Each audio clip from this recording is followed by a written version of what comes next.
Сәлеметсіздер ме, құрметті оқушылар, сіздермен бірге SMG Education білім беру жобаларын құрастыру орталығы. Менің есімім Қалиев Берік Рамазанұлы. Сіздермен бірге бүгін бірінші және 20-ші сұрақтардың арасындағы барлық есептерді шолып өтетін боламыз. Ендеше бастайық. Бірінші есеп. Сонымен Алдияр, Еділ және Наима 96 есепті шығарды. Алдияр Еділге қарағанда 1,5 есе көп есеп жасады, ал Наима Алдиярдан 16 есепке артық шығарған. Еділ неше есеп шығарды дейді. Үшеуі бірге 96 есеп шығарғандығы көрініп тұр. Яғни Алдияр бар, Еділ бар, Наима бар. Енді Алдияр Еділге қарағанда 1,5 есе көп жасады. Яғни Алдияр 1,5 x жасады, Еділ x жасаса. Түсінікті ғой міне. Еділ x жасайды, Алдияр 1,5 x жасайды. Ал Наима Алдиярдан 16 есепке артық шығарады. Алдиярға қарағанда, яғни 1,5 x-ге қарағанда 16-ға артық шығарған. Барлығы бізге 96-ны беретінін барлығымыз білеміз. Сонда 1,5 x-ке x қосатын болсақ 2,5 x, 2,5 x-ке 1,5 x қоссақ 4x. 4x қосылған 16 тең болады 96-ға дейміз. Сонда 4x-ті табу үшін не істейміз? 96-тан 16-ны азайтамыз. 80 қалады. X-іміз сонда 20-ға тең. Бізден нені сұрап тұр? Еділ нешеге есеп шығарды? Яғни x-тің нешеге теңдігін сұрап тұр. 20 шықты, жауап А нұсқасы. Келесі екінші есеп. Көлік А пунктінен Б пунктіне жүрген кезде С және Д пункттерінде тоқтады дейді. Осы жерден бізде тоқтайық. Қарайық. А пунктінен Б пунктіне жүретін кезде көлігіміз С және Д деген екі пунктте тоқтасын. Мысалға мынау С пункті, мынау Д пункті. Осы екі пунктте тоқтайды. А-дан С-ға дейінгі қашықтық, ол мына қашықтық. С-дан Б-ға дейінгі жолдан, мына жолдан, қазір С-дан Б-ға дейінгі жолдан 4 есе кем. Сонда мынау X болса, мынау 4X деген сөз. 4 есе артық деген сөз. Ал С пунктінен Д пунктіне дейінгі жолдың Д-дан Б-ға дейінгі жолдың ұзындығына қатынасы. Яғни С-дан Д-ға дейінгінің Д-дан Б-ға дейінгіге қатынасы 3-тің 5-ке қатынасындай. Яғни 3y болады, 5y-ке қатынасындай. Неге y-ті алып отырмыз? Себебі x-ті қолданып қойдық. Егер А пунктінен Б пунктіне дейінгі қашықтық 90 км-ті құраса, мынадан бастап мына Б-ға дейін барлығы 90 болса дейді, онда С-ның жолының ұзындығы қандай дейді. Сонымен мына x, мына 4x екеуі қосылған кезде бізге міне мынау А-дан С-ға дейінгі ұзындық бұл x қой. Содан кейін С-дан Б-ға дейінгі ұзындық бұл 4x. Екеуі қосылып, жалпы 5x ол 90-ға тең болады. Сонда x табу үшін 90-ды 5-ке бөлеміз, 18 шығады. 18 дегеніміз бұл жай ғана x. Енді бізге мына С-ды керек қой. С-ды сұрап тұр. С-ды жолының ұзындығы қандай? С-ны табу үшін біздер ең бірінші мына С-дан Б-ға дейінгі ұзындықты табу алайық. Ол 4x-ке тең. Яғни 4-ті 18-ге көбейтеміз. Себебі x-іміз 18-ге тең екенін таптық. 4-ті 18-ге көбейтетін болсақ 72 шығады. Сонда мына С-дан бастап Б-ға дейінгі ұзындықтың барлығы 72-ге тең екен. Сонда біздің мына 3y пенен 5y-тің қосындысы 8y 72-ге тең. Y-іміз 9 болады. Енді мына y-тің орнына 9-ды қоятын болсақ, 3-ті 9-ға көбейтсек, С-ның ұзындығы 27 деген шыға қояды. Жауап Б нұсқасы. Келесі үшінші есеп. 256 санын 3-тің 5-ке қатынасында 2 санға бөлді. 256 деген санды 2 санға бөлді. Бірінші сан екінші санға 3-тің 5-ке қатынасында етіп бөлінеді. Яғни 3x, 5x деп бөлінеді екен. Шыққан сандардың айырмасын табыңдар дейді. Барлығы бізде 8x бар. 8x-ті теңестіреміз 256-ға. Яғни x-ті табу үшін 256-ны 8-ге бөлеміз. 32 болады. X 32-ге тең болса, біздің 3x-іміз 96 болады. 5x-іміз біздің 160 болады. Енді 160-тан 96-ны азайту керекпіз. Сонда жауабы 64 біздің Б нұсқамызға тең. Келесі есеп. Сыныптағы ұлдар мен қыздардың санының қатынасы 2-ның 3-ке қатынасындай. Ұлдар мен қыздардың санының қатынасы. Ұлдар 2x, қыздар 3x. Қыздардың барлығы би немесе волейбол секцияларына қатысады. Яғни қыздар бишілер және волейболшылар деп екіге бөлінеді. Бишілер және волейболшылар. Биге қатысатын қыздар мен волейболға қатысатын қыздар қатынасы 3-тің 4-ке қатынасындай. 3y, 4y деп аламыз. Себебі x-ті қолданып қойдық уже. Егер волейболға 12 қыз қатысса, волейболға қатысатын қыздар ол 4y қой. Соны 4y-ті теңестіреміз 12-ге. Y сонда 3-ке тең екен. Сонда 4y дегеніміз біздің 12, y 3-ке тең, сонда 3y біздің 9-ға тең болады. Мына екеуін қосамыз, сол кезде бізге мына барлық қыздардың саны шығады. Барлық қыздардың саны ол 3x 21-ге тең екен. Міне себебі 9-ға 12-ні қосатын болсақ 21. X сонда тең болады 7-ге. Сонда ұлдардың саны табу үшін 2-ні 7-ге көбейтеміз. 14 ұл. Жауабы С. Міне ұлдардың саны сұралып тұр. Келесі өте оңай есеп берілген. Екі қала арасындағы арақашықтық масштабы 1 бөлінген 24 және де 5 нөл тұр. 5 нөлді бірден сызып тастаймыз. Сол кезде 1 сантиметрде 24 километр бар деген қалады. Жер бетіндегі арақашықтықты сұрайды. Жер бетіндегі арақашықтық егер де осы масштаб бойынша 7,5-ті құрайтын болса, мына картадағы қашықтығымыз жер бетінде қанша болады деп сұралып тұр. Біздер жай ғана 24-ті көбейтеміз 7,5-ге. Болғаны осы. 5-ті 4-ке көбейтетін болсақ 20, x ойда 0-ын жазамыз. 5-ті 2-ге көбейтсек 10, x ойдағымен 12. Осылай жазамыз. 7-ні 4-ке көбейтсек 28, 8-ін жазамыз x ойда. 7-ні 2-ге көбейтсек 14, x ойдағымен 16 болады. Сосын 0, 0, 9, 1. Үтірді мына жерге қоямыз. 190 біздің жауабымыз. Мына жерде 8. 180 километр. Келесі есеп. Біздің масштабымыз берілген 1 бөлінген 16 деп аламыз, дұрыс қой. 1 сантиметрде егерде 16 километр болатын болса, 30 сантиметрді құрайды дейді картада. Картада 30 сантиметр, ол шын өмірде 16-ны 30-ға көбейтіп жібереміз, сол кезде 480 километр деген сөз. Дұрыс қой. 480 километр бұл шын өмірдегі екі қаланың арасындағы арақашықтық. Енді осы арақашықтық масштабы 1 бөлінген 2 миллион дейді. Бұл жерде енді 5 нөлді сызып тастаймыз. Сол кезде 1 сантиметрдің ішінде 20 километр болса, біздің 480 километріміз қанша сантиметрге сыяды екен деп өзімізге сұрақ қоямыз. X-ті табу үшін 480-ді бөлеміз екен 20-ға. 0-дерін қысқартамыз, 48 2-ге бөлетін болсақ 24. Жауап Д нұсқасы. Келесі. Көлік бірінші сағатта барлық жолдың 8-ден 3-ін өтті, екінші сағатта қалған жолдың 0,6 бөлігін жүріп өтіп, оған тағы 80 километр қалды. Барлық жолдың қашықтығын табыңыз. Барлық жол белгісіз, бізге x екені белгілі. Содан кейін жолдың 8-ден 3-ін бірінші сағатта өткен болса, әлі өтпеген 8-ден 5 бөлігі бар. Екінші сағатта қалған жолдың, яғни осы 8-ден 5 x-тің 0,6-сын жүрді, 0,4-ін жүрген жоқ. Оған тағы 80 километр қалды дейді. Болғаны осы. Осыны шығара қоямыз. X-ті табу үшін істейміз. 0,4 дегеніміз біздің 5-тен 2 деген мағынаны білдіреді. Сондықтан мынаның орнына 5-тен 2 деп жазсақ, мынау қысқарады. 8 бен 2 қысқарып астында 4 қалады. 4 8 теңге көбейтіледі. 80-ді 4-ке көбейтетін болсақ, 320 километр болады екен. Біздің Д жауабымызға сәйкес келеді. Келесі, қоймаға әкелінген 75 килограмм жемістің 60% алма. Барлық 75 килограмм жемістің 60%, яғни 0,6-сы алма. Олардың ішінде 3-тен 2 бөлігі қызыл, қалғаны жасыл. Жасыл алманың массасы қанша дейді. Егер де осы алмалардың ішінде 3-тен 2 бөлігі қызыл болса, қалғаны ол 3-тен 1 бөлігі деген сөз. Сонда 75 килограмм бұл барлық жемістер. 0,6-ға көбейтсек тек қана алмалар. Сосын оны 3-тен 1-ге көбейтетін болсақ, оның ішіндегі жасыл алмалар болады. 0,6 мен 3-ті қысқартамыз, 0,2 шығады. 0,2-ні 75-ге көбейтсек, 15 килограмм біздің Б жауабымыз шығады екен. Келесі, бургердің бағасы 25%-ке қымбаттап, кейін 25%-ке арзандағаннан кейін 1050 теңгені құрады. Бургердің бастапқы бағасын анықтаңдар дейді. Бургердің бастапқы бағасы белгісіз, бірақ ол бізге 100% ретінде қарастырылады. Ол 25%-ға қымбаттайтын болса, 125%, яғни 1,125 есе үлкейеді деген сөз. Кейін 25%-ке арзандайды.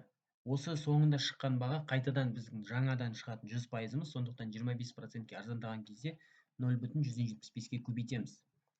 Өйткені 100-ден 25-ті азайтамыз, 75% болады. 75% ол ондық бөлшек түрінде 0,75 болып жазылады.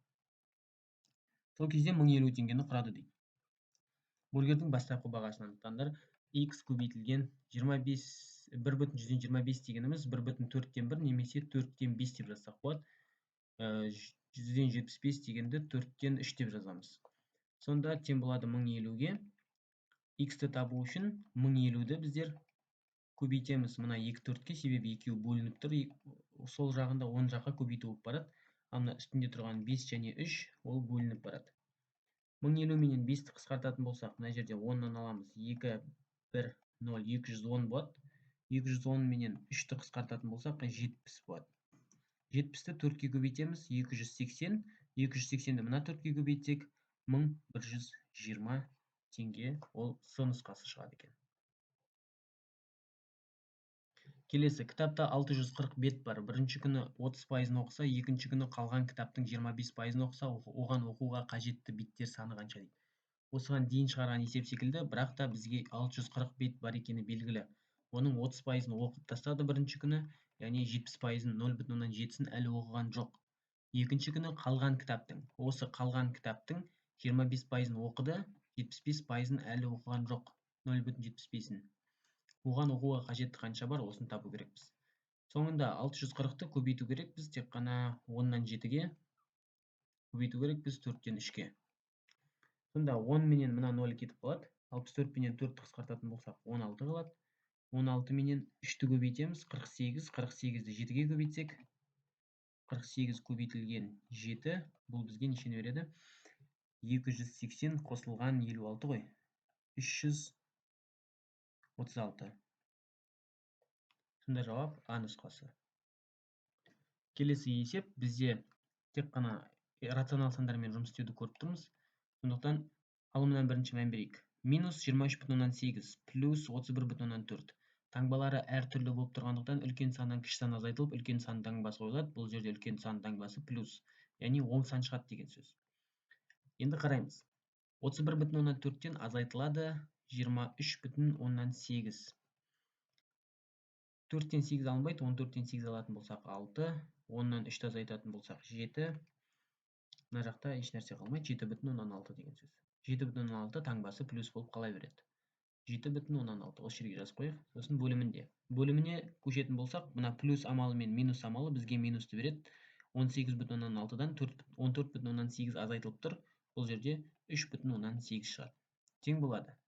Мына жерде 16,4 минус белгісімен, сосын 2 минус белгісі бұл бізге плюсты береді. Сонда үлкен саннан кіші сан азайтылады. 18,9-дан азайтылады екен 16,4. Сонда 5, 2, 2,5 жай плюс амалымен бірге қалады. 2,5. Үстінде 3х минус 4 тұра береді.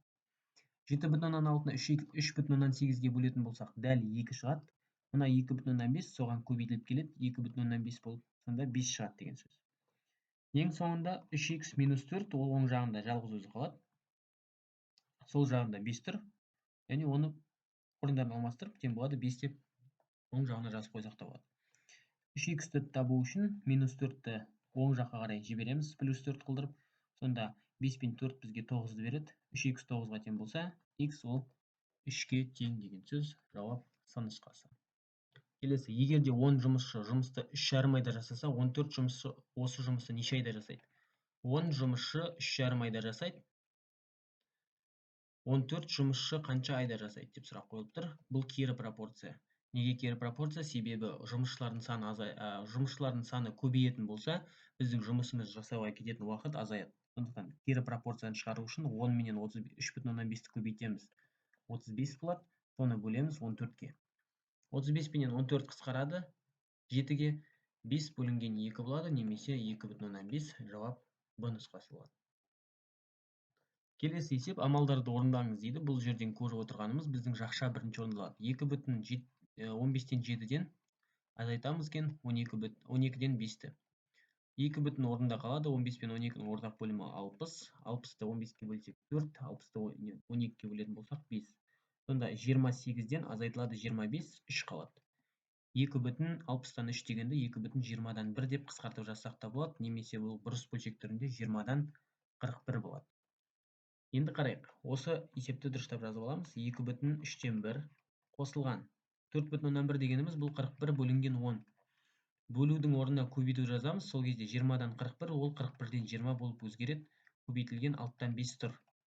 10 менен 20 қысқарады, үстінде 2, 41 мен 41 қысқарады. 2 менен 6 қысқарған кезде бұл жерде 3 болады. Сонда не қалды бізде? 2/3-тен 1 ең алдындағы мынау, және де 5 бөлінген 3 немесе қосылған 1/3-тен 2 қалады. Екеуін қосатын болсақ 3/3-тен 3 немесе 4 болады. Жауап Д нұсқасы. Келесі есеп 14-ші. Амалдарды орындаңыз. 2/4-тен 3 қосылған минус 9/6-тан 5 қосылған 18-ден 15 минус 5/2-ден 9 дейді. Осыны шығару үшін 2/4-тен 3-ті орында қалдырайық. Минус пенен плюс бізге минусты береді. 9/6-тан 5 орында тұра берсін. Енді қосылған 18 менен 15-ті екеуінде 3-ке қысқартатын болсақ 6-тан 5 болады. Минус және минус бізге плюсті береді. 5/2-ден 9 дегеніміз бұл 2-ден 9-ның өзі 4/2-ден 1 ғой. Сол 4/2-ден 1 мына 5/мен қосылып 9/2-ден 1-ді береді. Сонда минус 9/6-тан 5 плюс 6-тан 5 бұл екеуі бізге минус 9-ды береді. Енді 2/4-тен 3 және де 9/4-тен 2 9/2-ден 1 дегенде біздер 9/4-тен 2 деп аламыз. Екеуі қосылып бізге 11/4-тен 5-ті береді. Дұрыс қой? Міне 2 мен 9 11, 4 орында қалады. 3-ке 2-ні қосатын болсақ 5.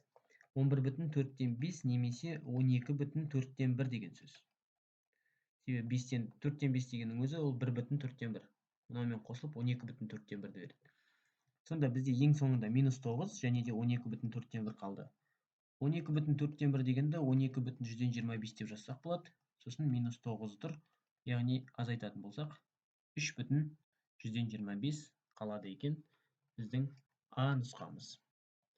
15-ші есеп минус 25/4-тен 1 деп басталып тұр. Бұл есепті біздер өзгертіп жазайық. Кішкене минус 25/4-тен 1 дегенді минус 25/125 деп жазайық. Болады ғой. Минусы тұр, сосын модульдің ішінде осындай өрнек тұр. Осы өрнектің ішінде біздер көріп отырмыз, екеуінің таңбалары әртүрлі. Минус 42/56 плюс 39/81. Үлкен саннан кіші сан азайтылып, үлкен сан таңбасы қойылу керек, бірақ та бұл модульдің ішінде тұр, сондықтан таңба қатты маңызды емес бұл жерде. Себебі модульден теріс сан шықпайды. 42/56-дан үлкен болғандықтан 39/81-ді азайтамыз. 42/56 азайтылған 39/181. 6-тан 1-ді азайтсақ 5, 15-тен 8 азайтатын болсақ 7. Сосын 2-ден 9 алынбайды. 11-ден 9 азайтамыз. 11-ден 9 азайтатын болсақ 2. Болды. 2/175. Минус 2/175 болады осы жерде. Сосын астында тағы да модульдің ішінде тұр. Екеуінің таңбалары бірдей болғандықтан екеуі қосылып кетеді.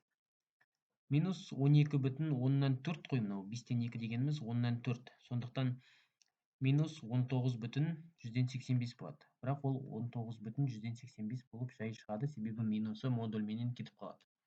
Плюс және минус бізге минусты береді.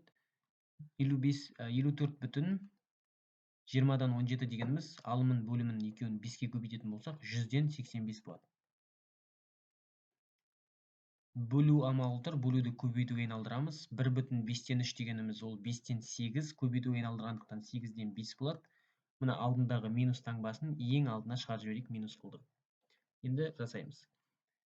Мына жерде бізде екеуінің таңбалары бірдей, сондықтан минус, ең алдындағы минус жазып қойын. Минус 28 шығып тұр. Астында екеуінің таңбалары әртүрлі, себебі мынау біздің 19/85 жай ғана, мынау минус 54/85. Үлкен саннан кіші сан азайтылады. Сонда 100-ден 85, 100-ден 85 екеулерін алып тастасақ болады. 54-тен 19 азайтатын болсақ, неше болады? 35 болады. Сонда ол минус 35 деген сөз. Себебі үлкен саннан кіші сан азайтылып, үлкен санның таңбасы қойылады. Минус және де минус таңбаларын қысқартсақ болады. Көбейтілген және де мына 8-ден 5-іміз тұр. Тең 35 пенен 28-ді қысқартамыз 7-ге. Бұл жерде 4, мына жақта 5 қалады. 5 пенен мына 5-ті қысқартам, мына 4 пенен мына 8-ді қысқартам, сонда минус 2-ден 1 деген жауап қалады екен. Бұл біздің Д нұсқамыз. Келесі 16-шы теңдеулердің түбірлерін табыңдар дейді. Минус 4 мына жерде көбейтіліп тұр екен. Яғни былай болады қазір. Минус 2,5х плюс 5 орында қалады модульдің ішінде. Мына плюс 6-мыз біздің мына жаққа минус 6 болып барады. Сол кезде минус 4, минус 6 ол минус 10-ды береді. Минус 10-ды минус 4-ке бөлетін болсақ, жай ғана 2,5 болады. Енді екі теңдеуге бөлеміз. Минус 2,5х плюс 5 тең болады 2,5-ке. Минус 2,5х плюс 5 тең болады минус 2,5-ке деп екі теңдеуге бөлеміз. Сонда минус 2,5х-ымыз орында қалады, плюс 5-іміз минус болып барады. Сол кезде бізге минус 2,5 шығады. 2,5-тен 5 азайтатын болсақ, минус 2,5. Х сонда жай ғана 1-ге тең деген сөз. Бұл бірінші түбір. Енді минус 2,5х плюс 5 тең болады минус 2,5-ке. Минус 2,5х орында тұрады. Минус 2,5 және де плюс 5 ол жаққа минус 5 болып келеді. Неше болады? Минус 2,5 азайтылған 5 бұл минус 7,5-ті береді. Х-ті табу үшін мына санды мына санға бөлу керек біз. Сол кезде жай ғана 3 шығады. Себебі теріс санға бөлетін болсақ, оң сан шығады. Жауап А нұсқасы. Келесі есеп. Теңдеудің түбірін табыңдар. 4-тен 1 көбейтілген 3х плюс 1 плюс 2 көбейтілген 2-ден 1 минус х тең болады 2 деп тұр. Жақшыларды ашайық. Бірден. Сол кезде 4-тен 3х қосылған 4-тен 1 болады. Қосылған 2 менен 2-ден 1 көбейтілетін кезде тек қана 1 қалады. Себебі 2 мен 2 қысқарады. Азайтылған 2х болады. Тең болады 2-ге. Енді көріп отырмыз біздер ортақ бөлімі 4-ке тең, сондықтан барлығын 4-ке көбейтіп жіберейік. Мынаны 4-ке көбейтетін болсақ, жай ғана 3х қалады. Мынаны 4-ке көбейтсек, жай ғана 1 қалады. 1-ді 4-ке көбейтсек 4 болады. Азайтылған 8х тең болады 8-ге. 3х-тен 8х азайтатын болсақ, минус 5х. 1-ге 4-ті қоссақ 5, ол мына жаққа минус 5 болып барады. Сонда тек қана 3 қалады. Х-ті табу үшін 3-ті бөлу керек біз минус 5-ке, немесе бұл минус 0,6-ға тең. Жауап С нұсқасы. Келесі есеп өте оңай. 8, 4, 2 деген бөлімдерін көріп тұрмыз. Сондықтан ортақ бөлімі 8 болғандықтан барлығын 8-ге көбейте саламыз. Сонда тек қана 5 азайтылған 9х, азайтылған 8 көбейтілген кезде 8 бен мына 4 қысқарып, 2 жақ шан сыртында тұрады, 3 плюс 5х қалады. Тең болады. Мына 2 менен жаңағы 8-іміз қысқарып, 4 жақ шан сыртында тұрады да 5 азайтылған 3х қалады. Сонда 5 азайтылған 9х, минус 2 3-ке көбейтілген кезде минус 6, минус 2 плюс 5-ке х-ке көбейтілгенде минус 10х болады. Тең болады 4 пенен 5 бізге 20, 4 пенен минус 3 бізге минус 12х-ті береді екен. Енді минус 9х минус 10х бізге минус 19х-ті берсе, 5 азайтылған 6 бұл бізге минус 1-ді береді. Тең болады 20 азайтылған 12х деп тұр. Минус 19х орында тұра берсін. Минус 12х мына жаққа плюс 12х болып келеді. Тең болады 20 орында тұра берсін. Минус 1 мына жаққа плюс 1 болып келеді. Сонда минус 7х тең болады 21-ге. Х яғни тең болады минус 3-ке. Жауап Б нұсқасы. Келесі есеп координатасы минус 4,2 болатын М нүктесі КН кесіндісін 2-нің 5-ке қатынасындай бөледі дейді. КН деген бізде кесінді бар екен. КН деген. Соны М деген нүкте координатасы минус 4,2 болатын бөледі 2-нің 5-ке қатынасындай етіп. Яғни бірінші ұзындық бөледі, сосын екінші ұзындық қылдырып бөледі ғой. Осы бірінші ұзындық 2х болса, екінші ұзындық 5х болады деп тұр. Мына бөліп тұрған нүктеміз бұл М нүктесі. Оның координатасы минус 4,2-ке тең. Енді К нүктесінің координатасы минус 7,8 дейді. Минус 7,8 болса, N-ді тап дейді. Мынау нешеге тең? Ол өте оңай есеп. Біздер білеміз, КМ-нің ұзындығын табу үшін, К-дан М-ға дейінгі ұзындықты табу үшін, яғни осы 2х-ті табу үшін, біздер оң жақтағы жатқан нүктеден сол жақтағы жатқан нүктені азайтамыз. Минус 4,2-ден азайтамыз минус 7,8-ді. Сол кезде мына 2 минус бізге плюсті беріп жібереді. Үлкен саннан кіші сан азайтылып кетеді де 3,6 қалады. 3,6 дегеніміз осы ұзындық деген сөз. Сонда осы 2х-іміз 3,6-ға тең. Х-ті табатын болсақ, ол 1,8. Енді бізге мына 5х-ті табу керек. 5х дегеніміз бұл 5 көбейтілген 1,8, немесе 1-ден 9 шығады. 9 дегеніміз не? 9 деген жауап бар, бірақ бұл дұрыс емес. Себебі 9 дегеніміз бұл тек қана ұзындық, mn-нің ұзындығы. Бізге n-нің координатасы керек. Минус 4,2 деген нүктеде тұрамыз. Сосын 9 рет 10-ға қарай жүретін болсақ, n-ға келеді екен. Сондықтан 10-ға қарай жүретін болғандықтан қосамыз 4,2-ге. Минус 4,2-ге 9-ды қосамыз. Сол кезде 4,8 шығады. Жауап С нұсқасы. Келесі. Координаталық түзуде E нүктесі ұзындығы 12,8 болатын DF кесіндісінде жатыр. Тағы да D және де F деген кесінді бар. Осының бойында E деген нүкте бар, бірақ қай жерде екенін білмейміз. Бізге белгілісі тек осы DF-тің ұзындығы 12,8-ге тең екені. Егер де D-дан бастап E-ге дейінгі ұзындық DE дегеніміз ол 3EF болса дейді. Яғни бірінші ұзындық ол D-дан бастап E-ге дейін болады мысалға. Ол E-ден бастап F-ке дейінгі ұзындықтан 3 есе артық. 3EF дегеніміз ол бірінші ұзындық, мына екінші ұзындықтан 3 есе артық деген сөз. Сонда қылдыр салайық. Сонда мына ұзындықтан қарағанда 3 есе артық болса, ол біріншісі 3x, екіншісі x деген сөз. Мына бөліп тұрған нүктеміз бұл E нүктесі деген сөз. D нүктесінің координатасы минус 5,4 болса, мына координата минус 5,4 болса, онда E нүктесінің координатасын анықтаңдар дейді. Барлығы бізде D-дан бастап F-ке дейін міне 3x және де x, сонда барлығы 4x, бұл 12,8-ге тең. Сонда x-ті табу үшін біздер 12,8-ді 4-ке бөлеміз, 3,2 шығады. 3,2 біздің жай ғана x-імізге тең. Сонда 3x-ті табу үшін 3,2-ні 3-ке көбейтеміз, бұл 9,6 болады. Дұрыс қой? Дұрыс. Енді 9,6 дегеніміз бұл мына 3x-ге тең. Сондықтан 3x дегеніміз бұл жай ғана ұзындық болғандықтан бұл координата емес әлі де. Біздер не істейміз? D деген нүктеде тұрамыз, минус 5,4 деген. Сосын 10-ға қарай, дәл осының алдындағы есеп секілді 10-ға қарай 9,6 қадам жасаймыз. Сондықтан плюс 9,6 болады. Енді екеуі қосылып тұр, таңбалары әртүрлі, үлкен саннан кіші сан азайтылады, 9,6-дан 5,4 азайтылып, 10 сан қойылады, 10 таңба. Неше болады? Минус 4 бүтін жай ғана 2. Жауабы бізде А нұсқасы.